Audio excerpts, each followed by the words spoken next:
ゆっくり解説。衝撃。健康寿命を伸ばす意外なトリビア重戦。今日からできる秘訣とは？ねえマリサ、最近つくづく思うんだけど、やっぱり健康が一番よね。ただ長生きするだけじゃなく、いつまでも自分の足で好きなところへ行って、美味しくご飯を食べて、毎日楽しく過ごしたいじゃない？そういう健康寿命って、どうしたら伸ばせるのかしら？おう、レイム、良いところに気がついたな。その通り、元気に活動できる健康寿命こそ重要だぜ。実は、その健康寿命を伸ばす意外なトリビアが結構あるんだ。普段の生活で少し意識するだけで変わる秘訣を、今日はレイムと視聴者のみんなに紹介するぜ。へえ、そんなトリビアがあるの？ぜひ知りたいわ。でも、あんまり難しいと私、続かないかも。大丈夫だぜ。誰でも気軽に試せるような、そんなことで、と驚くネタを集めたからな。最後まで見逃し厳禁だぜ。第10位。1日にココアを1杯飲むと血管が若返る？第10位は、じゃじゃん。1日にココアを1杯飲むと血管が若返る？だぜ。ココア？あの甘くて美味しいココアが？なんだか意外ね。子供の飲み物っていうイメージだったけど、その意外性がトリビアなんだぜ。結論から言うと、ココアに含まれるある成分が、私たちの血管に良い働きをしてくれるんだ。へえ、どんな効果があるの？詳しく教えて。ココアの原料であるカカオ豆にはな、カカオポリフェノールが豊富なんだ。これがポイントだぜ。カカオポリフェノールね。聞いたことあるわ。カカオポリフェノールには、血管の壁、つまり血管内皮の機能を改善する働きがあるんだ。血管を柔らかくして広げやすくする効果が期待できるのさ。血管が柔らかくなると、血流が良くなるってこと？その通り、血流がスムーズになれば、血圧の上昇を抑える効果も期待できるんだ。実際に研究でも、ココア摂取で血圧が低下したっていう報告があるんだぜ。わあ、すごい。血圧対策になるなら嬉しいわ。どんなココアでもいいの？甘いのでも？良い質問だな。カカオポリフェノールが重要だから、できるだけカカオ含有量が多いピュアココアとか純ココアがおすすめだぜ。砂糖が多い調整ココアは糖分に注意な。なるほど、ピュアココアね。1日に1杯くらいでいいの？ああ、だいたいカップ1杯。ピュアココアなら 5g から 10g くらいが目安だな。お湯で割ると余分な脂肪分も抑えられるぜ。ふむふむ、お湯割りね。それなら続けやすそう。美味しく続けられるだろ？血管が若返れば、体中に栄養や酸素が行き渡りやすくなって、健康寿命にもプラスになるってわけさ。確かに、美味しいココアで血管が若返るかもしれないなんて、嬉しいわ。明日からピュアココアを探してみる。おう、試してみてくれ。ただし飲みすぎは禁物だぜ。何事もほどほどが肝心だ。というわけで第10位は、1日にココアを1杯飲むと血管が若返る？でした。次は第9位だ。はい、ココア、参考になったわ。次も楽しみ。第9位。毎日15分の昼寝が認知症リスクを低減？第9位は、毎日15分の昼寝が認知症リスクを低減。だぜ。昼寝が認知症に良いなんて、すごく意外ね。でも、なんでたった15分でそんな効果があるのかしら？その疑問、もっともなのぜ。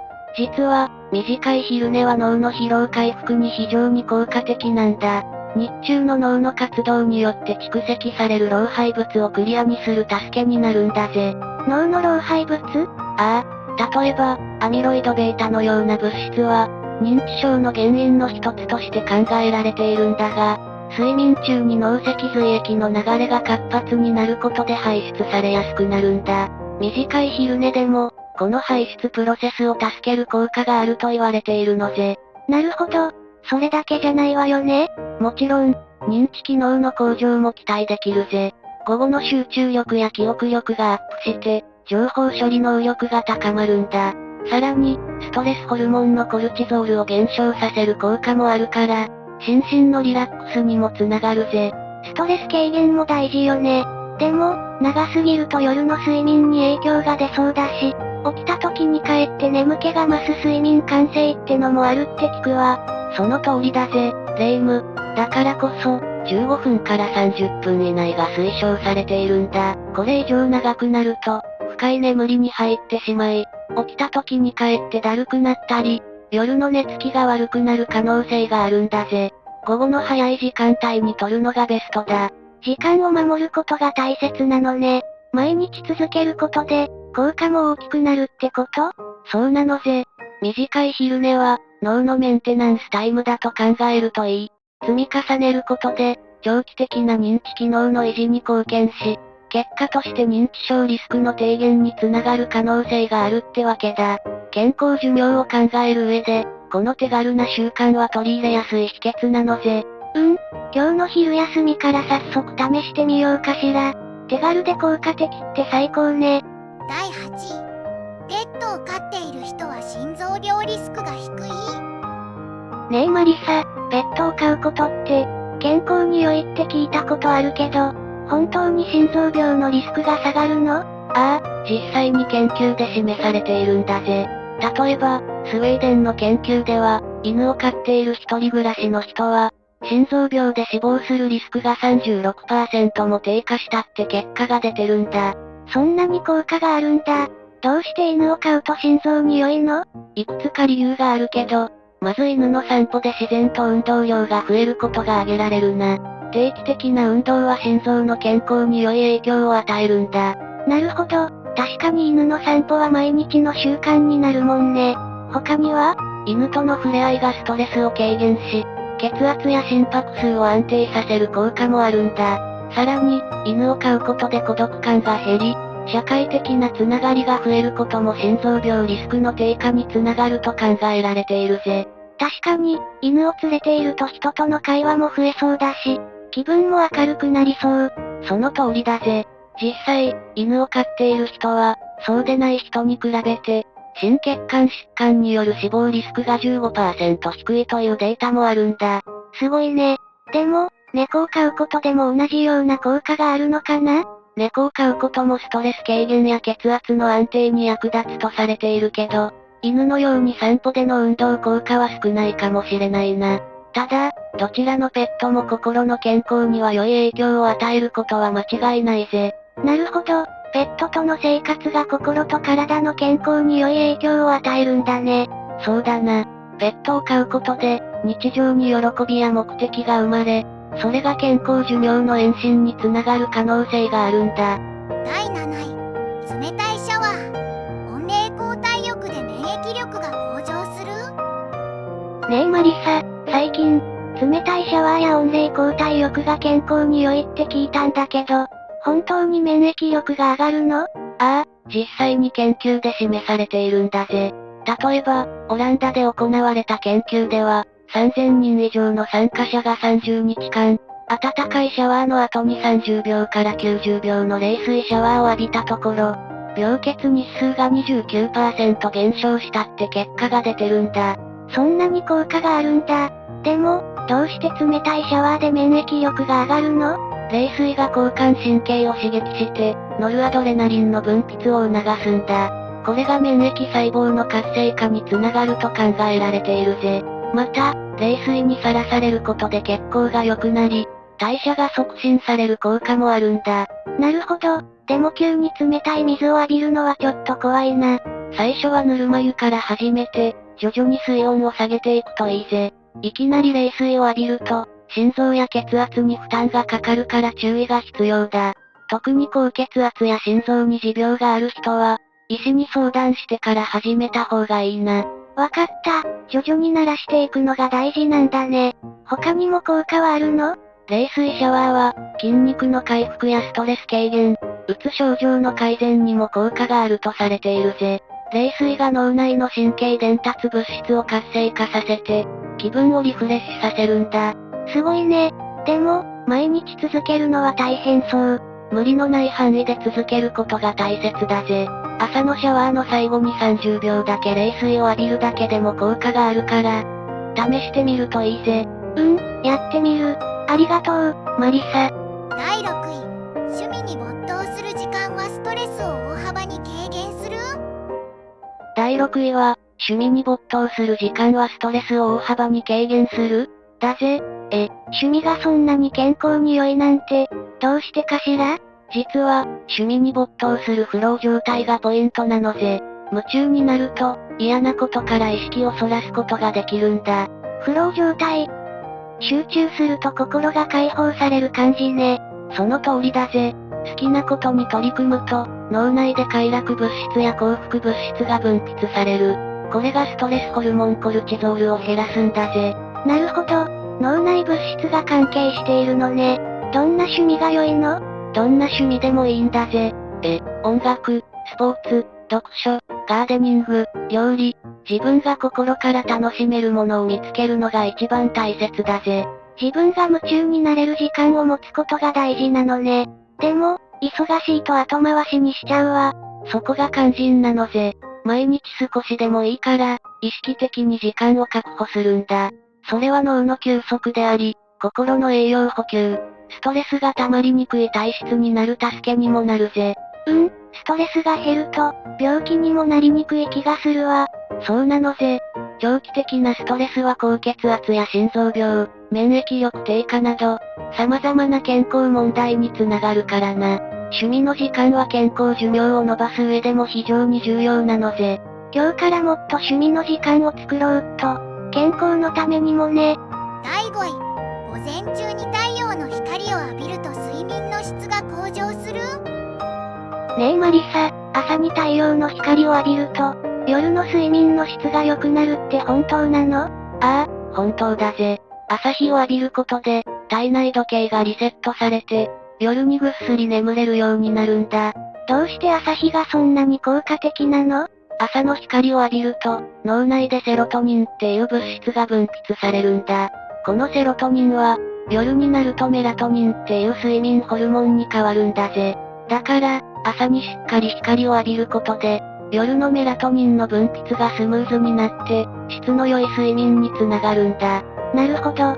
でも、どれくらいの時間、光を浴びればいいの？一般的には、朝起きてから30分以内に、15から30分程度の自然光を浴びるのが効果的だと言われているぜ。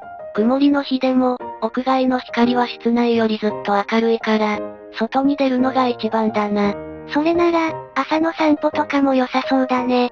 その通りだぜ。朝の散歩は、光を浴びるだけでなく、軽い運動にもなって、さらにセロトニンの分泌を促してくれるんだ。まさに一石二鳥だな。でも、忙しくて朝に時間が取れない人はどうすればいいの？そんな人は、カーテンを開けて自然光を取り入れるだけでも効果があるぜ。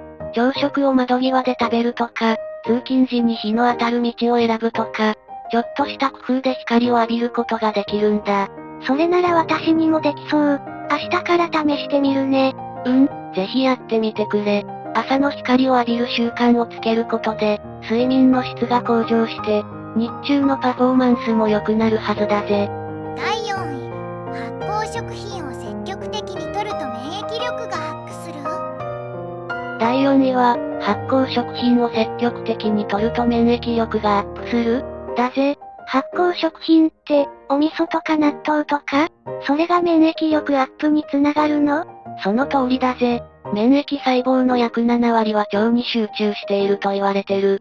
だから、腸内環境を整えることが、免疫力アップの鍵になるのぜ。腸に免疫細胞が集中しているのね。知らなかったわ。発酵食品には、生きたまま腸まで届く善玉菌が豊富に含まれているんだ。これらの善玉菌が腸内で悪玉菌の増殖を抑え、バランスを保ってくれるのぜ。なるほど。腸内環境が良くなるってわけね。ああ、善玉菌が優勢になると、腸のバリア機能が強化され、ウイルスや細菌などの病原体が体内に侵入するのを防ぎやすくなるんだ。さらに、免疫細胞そのものを活性化させる効果も期待できるのぜ。具体的にどんな発酵食品が良いの？代表的なのは、ヨーグルト、納豆、味噌、漬物、キムチ、甘酒などだぜ。いろいろな種類をバランスよく摂ることが大切だ。毎日少しずつ続けることが、効果を高める秘訣だぜ。毎日続けることが大事なのね。私は納豆が好きだから続けられそう。それは良いなのぜ。また、発酵食品は、免疫力アップだけでなく、栄養の吸収を助けたり、便秘の解消にも役立つから、まさに一石三鳥の健康食品だぜ。すごいわ。こんなにたくさんの良い効果があるなんて、積極的に食生活に取り入れなきゃ。だろ？和食には発酵食品が多く含まれているから、実は日本人は昔から健康的な食生活を送っていたと言えるなのぜ。第3位。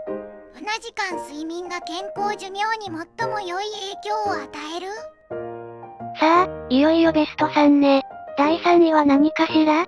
健康寿命の鍵は、やっぱり睡眠かな？その通りだぜ。第3位は、7時間睡眠が健康寿命に最も良い影響を与える？だぜ。やっぱり睡眠ね。でも、7時間って、長すぎても短すぎてもダメって聞くわよね。その通りだぜ。最新の研究で、成人の健康寿命に最も良い影響を与えるのは、平均7時間睡眠だと分かってきた。なぜ7時間なの？短すぎるとどうなるの？睡眠不足は、心臓病、糖尿病、肥満、高血圧など、生活習慣病や免疫力低下のリスクを高めるんだ。認知機能低下や精神的不安定にもつながるぜ。うわぁ、困るわね。そんなに影響があるんだ。逆に寝すぎも良くないデータがあるんだぜ。9時間以上の睡眠だと、糖尿病や心臓病のリスクが高まる研究も、隠れた病気や活動量減少が原因の可能性もあるんだ。なるほど。質の良い睡眠を7時間とることが大事なのね。その通りだぜ。質の良い7時間睡眠は、疲労回復、集中力や記憶力の向上、気分安定、免疫機能強化など、心身の健康の土台になるんだ。どうすれば質の良い7時間睡眠が取れるのかしら？規則正しい時間に寝起きし、寝室を暗く静かに涼しく保つ。寝る前にスマホやパソコンを見ない。カフェインやアルコールを控える。基本的なことが重要だぜ。わかったわ。今日から7時間睡眠を目指して頑張るわ。それが一番だぜ。健康寿命を伸ばすため、睡眠は絶対におろそかにしてはいけない。第2位。週に2回の筋トレが高齢者の活動能力を維持する？健康寿命トリビア、第2位。これは年齢を重ねる上で超重要だぜ。週に2回の筋トレが高齢者の活動能力を維持する？だ。筋トレ、やはり運動は大切ね。高齢者の活動能力維持がポイント？お年寄りにも必要？そうだ。年齢とともに筋肉量は減るサルコペニア。これが進むと歩行や階段昇降が辛くなったり転びやすくなり、活動能力が低下する。サルコペニア。怖い。筋肉が減るとそんなに生活に影響が。朗報だぜ。筋肉は何歳からでも鍛えられる。週2回程度の筋トレで筋肉量の減少を抑え、むしろ増やす効果が期待できる研究が多い。筋肉維持で日常生活がスムーズになり転倒リスクも減り、健康寿命につながる。週2回でいいの？続けられそう。高齢者向けの筋トレってどんなこと？ジムで重いものを持つイメージだけど、自宅でできる簡単な筋トレでも十分効果ありだ。椅子でのスクワット、壁腕立て、ヒップリフトとかな。正しいフォームで無理なく継続が大切。私にもできそうだし、祖父母にも教えられるわね。回数や時間はどれくらい？各種目10回1セットから始め、慣れたら増やす。全体で20から30分目安。自分の体力に合わせちょっときついかなくらいがちょうどいい負荷だ。無理なく、でもちょっと頑張るのがポイントね。週2回の筋トレで元気に活動できるのね。そういうことだ。筋肉は体を支える土台、活動の源。週2回の筋トレで土台を守るのが健康寿命の鍵だ。第2位は週に2回の筋トレが高齢者の活動能力を維持する？でした。さあ、いよいよ第1位だぜ。筋トレのイメージ変わったわ。続けられそうだし周りにも勧めたい。マリサありがとう。第1位。地中海式食事法を実践するとテロメアが長くなる？健康寿命トリビア第1位。人生変わるかもだぜ。地中海式食事法を実践するとテロメアが長くなる？だ。地中海式食事法？おしゃれね。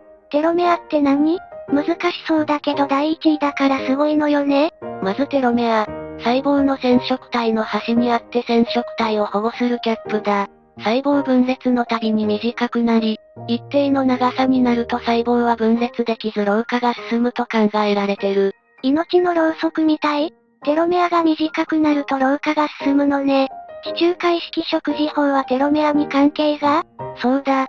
地中海式食事法は野菜、果物、全粒穀物、豆類、ナッツ類をたっぷり摂り、魚介類も積極的。油はオリーブオイル中心。赤身肉やバター、甘いものは控えめだ。健康的で美味しそう。どうしてテロメアを長くするの？魔法みたい。科学的根拠がある。地中海式食事の食材は抗酸化物質や抗炎症作用の栄養素が豊富。これらがテロメア短縮原因の酸化ストレスや慢性炎症を抑え、短縮を緩やかにしたり、少し長くなることも期待できる研究があるんだ。細胞レベルで老化を遅らせる可能性。すごい。具体的には何を食べるの？オリーブオイルと魚以外は。色とりどりの野菜、トマト、パプリカ、葉物など、季節の果物、玄米や全粒粉パン、豆類、レンズ豆、ひよこ豆など、ナッツ類、くるみ、アーモンドなど、バランスよく毎日の食事がポイント。青魚のオメガ3脂肪酸も良いぞ。体が喜びそう。無理なく続けられそうだし料理も楽しそう。テロメア以外にも良いことが？ああ、心臓病や2型糖尿病、一部がんのリスク低減効果も多くの研究で示されてる。健康寿命を伸ばす最強の食事法の一つだ。第1位は地中海式食事法を実践するとテロメアが長くなるでした。第1位、地中海式食事法とテロメア、勉強になったわ。食生活見直してオリーブオイルと野菜、魚を摂るわ。マリサ、ありがとう。これで私も健康寿命マスターに近づけたかしら？おう、レイムなら大丈夫。できることから少しずつ取り入れ、いつまでも元気で一緒に美味しいものを食べような。総評、まとめ。マリサ、健康寿命を伸ばす意外なトリビア、本当にたくさんあったわね。筋トレや社会参加、そして地中海式食事法まで、今日からすぐに試せることもいっぱいあったわ。特にテロメアの話は衝撃的だった。そうだな、レイム。健康って日々の小さな積み重ねが大事だってこと、改めて分かっただろ？特別なことじゃなくても、意識するだけで変わることはたくさんあるんだぜ。みんなも、今日知ったトリビアの中から、何か一つでも良いから生活に取り入れてみてほしいな。健康で長生きして、美味しいものをたくさん食べて、楽しいことをいっぱいしたいもの。今日からできることをコツコツ続けて、みんなで健康寿命を伸ばしましょう。マリサ、今日は本当にありがとう。おう、こちらこそ、最後まで聞いてくれてサンキューな。みんなも達者でな。最後までご視聴いただきありがとうございました。これからも役立つ情報をお届けいたしますので、チャンネル登録と高評価をよろしくお願いします。コメント欄でご意見や質問もお待ちしています。それではまた次回お会いしましょう。バイバイ。今日も一日良い日で、またね。